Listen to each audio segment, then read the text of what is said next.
everyone, this is Dr. Qazi, and in this video we are going to learn about what is meant by bioavailability. What are the factors which affect bioavailability, like the nature of drug formation, first pass effect, and the solubility. Let's discuss these objectives one by one. Bioavailability, in very simple words, is defined as the rate and extent to which the drug will actually reach to your systemic circulation. How much drug and how fast the medication, the drug, is actually available to your tissues, to your organs, to your cells. This is what bioavailability is. In order to understand this concept more clearly, have a look at this diagram. We know that we can give the drug to various routes of administration. You inject the drug through your intravenous routes into your cubital fossa, or to the intramuscular route into your deltoid muscle. You can take the drug through the nasal inhalation. Now, the route of administration will affect the bioavailability of the drug. In other words, the amount of drug which is actually available to your tissues and organs will depend on the route of administration. We know that the drug which you take through the intravenous route have 100% bioavailability. The maximum amount of drug is available to the tissues, organs, and the cells. Why? Because the intravenous routes, the drug is directly delivered to your systemic circulation. Now, you can compare the bioavailability of a particular drug by comparing the bioavailability with the intravenous routes. For example, you compare the oral route with the IV route in order to find out the bioavailability of a particular drug. Now, let's draw a graph between plasma concentration and time in order to understand it more clearly.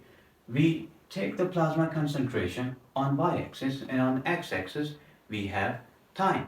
As soon as you inject the drug into your intravenous routes, the plasma concentration reach its maximum level. With the passage of time, it gradually decreases until it reaches zero. Now, if you compare this IV administered drug with the oral administered drug, the plasma concentration doesn't increase suddenly. It increases gradually. Now, during this process, we have the absorption of the drug.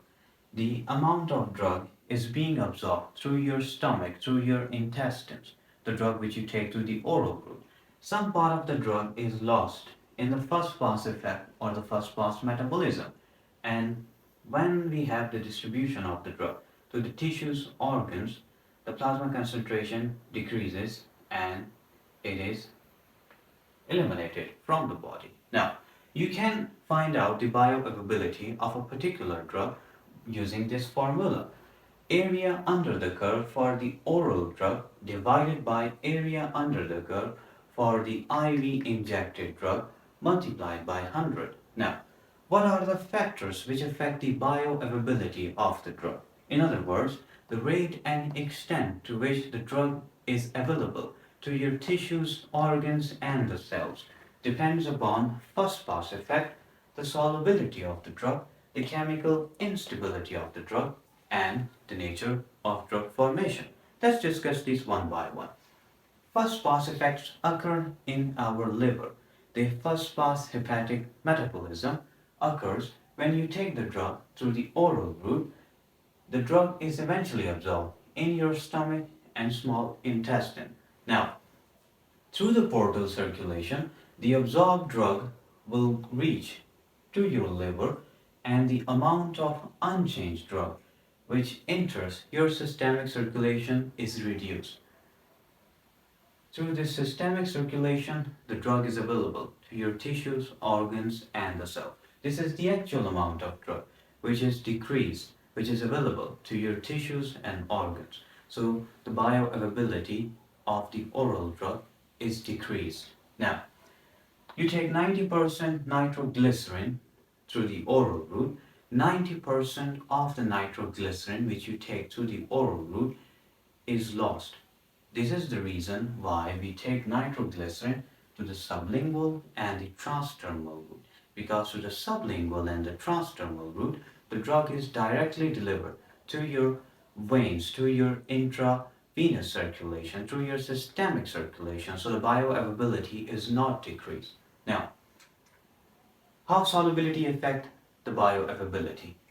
Hydrophobic drugs cannot cross the cell membrane. On the other hand, the lipophilic drugs are not soluble in the aqueous fluid. So, the ideal drug is the drug which is largely lipophilic and it is soluble in the aqueous fluid. The chemical instability greatly affects the bioavailability of the drug. In stomach, we know that we have gastric acids. So the gastric acid destroyed the penicillin G drug which you take through the oral route. The insulin is degraded by the gastrointestinal enzymes. There are some factors which are not related to the drug chemistry, like the nature of drug formation. For example, the particle size. If the drug is very large, its bioavailability is decreased as comparison to the drug which has small size. The salt form can be acidic drug or basic drug. When the drug is acidic, it is absorbed in the form of HA or the protonated form. On the other hand, if the drug is basic, it is not absorbed in protonated form. It is absorbed in deprotonated form. There is one basic rule of drug absorption. It is always absorbed in non-polar form or uncharged form. The charged form of the drug is always repelled. Now, the enteric coating greatly affects the drug absorption and eventually the bioavailability. Have a look at this diagram. We know that the drug is present at its core. The enteric coating is protecting the drug from the harsh gastric environment of your gastrointestinal tract. This was all about the factors and the first pass metabolism.